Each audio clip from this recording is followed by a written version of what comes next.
ഈ ലോകം വിജയിച്ചവരുടെ മാത്രമല്ല. ഈ ദിനം ഓർക്കേണ്ടത് വിജയിച്ചവരെയും വ്യത്യസ്തമായി ചിന്തിച്ചവരെയും പ്രചോദിപ്പിച്ചവരെയും മാത്രവുമല്ല. സ്ത്രീയായി പോയതുകൊണ്ട് മാത്രം പോരാടിയിട്ടും തോൽക്കേണ്ടി വന്ന എത്രയെത്ര സ്ത്രീ മുഖങ്ങളെയാണ് നമ്മൾ ദിവസവും കണ്ടു മറക്കുന്നത്. പക്ഷെ അങ്ങനെ മറക്കേണ്ട മുഖങ്ങളാണോ അവരൊക്കെ? അധികം ഒന്നും പുറകോട്ട് പോകേണ്ട. ഈ മാസത്തെ അല്ലെങ്കിൽ ഈ വർഷത്തെ മാത്രം കണക്കെടുത്താൽ നമ്മൾ ഞെട്ടും. ഗാർഹിക പീഡനം കൊണ്ട്, സ്ത്രീധനം കുറഞ്ഞു പോയതിന്റെ പേരിൽ, പ്രണയിച്ചതിന്റെ പേരിലൊക്കെ ജീവിതം അവസാനിപ്പിക്കേണ്ടി വന്നവർ, കൊല ചെയ്യപ്പെട്ടവർ എത്ര പേരാണെന്ന്. ഇപ്പോൾ ഷൈനിയെ കണ്ടില്ലേ?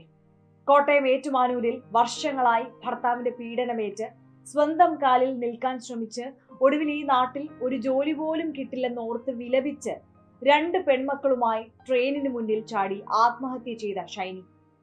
സമൂഹത്തിൽ നിന്ന് ഒരു നീതിയും ഇനി തനിക്ക് കിട്ടില്ലെന്ന ബോധ്യത്തിലാകാം ഷൈനി അതിജീവിക്കാൻ ശ്രമിക്കാതെ ആ പാതകം ചെയ്തത്.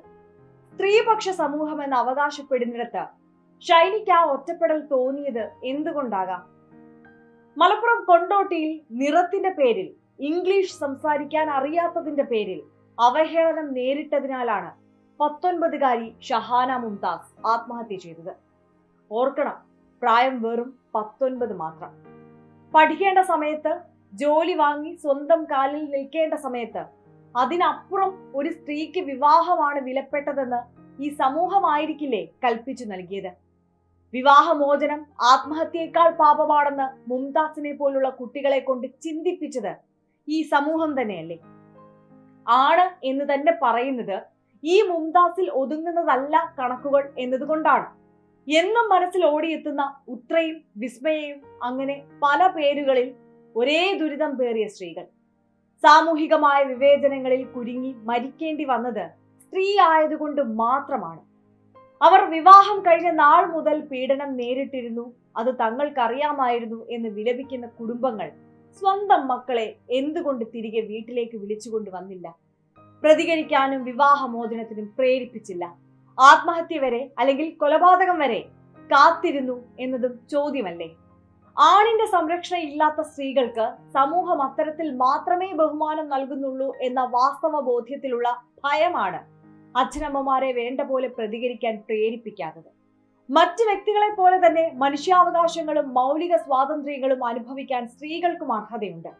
സ്ത്രീകളുടെ മനുഷ്യാവകാശങ്ങൾ നിയമപ്രകാരം ബഹുമാനിക്കപ്പെടുന്നുണ്ടെന്ന് ഉറപ്പിക്കാനും വിവേചനം, അസമത്വങ്ങൾ, സ്ത്രീകളുടെ അവകാശങ്ങളെ പ്രതികൂലമായി ബാധിക്കുന്ന രീതികൾ എന്നിവ ഇല്ലാതാക്കാനും അന്താരാഷ്ട്ര തലത്തിൽ തന്നെ നിയമങ്ങളുണ്ട്. പക്ഷെ അത് നിയമങ്ങളായി മാത്രം നിലനിൽക്കുന്നു. സ്ത്രീകൾ ഔദ്യോഗികമായി പരാതിപ്പെടുമ്പോൾ മാത്രം കേസെടുത്ത് ശിക്ഷ നടപ്പാക്കുന്നതാണ് രീതി. പക്ഷെ അങ്ങനെ പരാതിപ്പെടേണ്ട സാഹചര്യം ഉണ്ടാകാൻ പാടില്ല എന്നതല്ലേ വേണ്ടത്? അതിന് വേണ്ടത് സാമൂഹികമായ മുന്നേറ്റമാണ്. സ്ത്രീകളെ 2ാം തരക്കാരായി മാത്രം കാണുന്ന കാഴ്ചപ്പാടാണ് മാറേണ്ടത്. പന്തീരാങ്കാവിലെ യുവതിയുടെ കേസ് സമൂഹം ഏറെ ചർച്ച ചെയ്തതാണ്. ഭർത്തൃ വീട്ടിൽ ശാരീരിക മാനസിക പീഡനങ്ങൾ നേരിടേണ്ടി വന്നതും അത് കേസാവുകയും മാധ്യമങ്ങൾ ഏറെ ചർച്ച ചെയ്യുകയും ചെയ്തു. പക്ഷെ പിന്നീട് ആ പെൺകുട്ടി സ്വമേധയാ ആ പുരുഷനൊപ്പം തന്നെ ജീവിക്കാൻ തീരുമാനമെടുക്കേണ്ടി വന്ന അവസ്ഥ.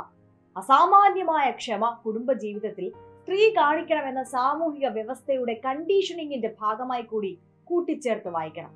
പക്ഷെ അപ്പോഴും സൈബർ ഇടങ്ങളിൽ അതിക്രമിക്കപ്പെട്ടത് ക്രിമിനൽ കുറ്റം കാട്ടിയ പുരുഷനേക്കാൾ ആ സ്ത്രീ തന്നെയാണ്.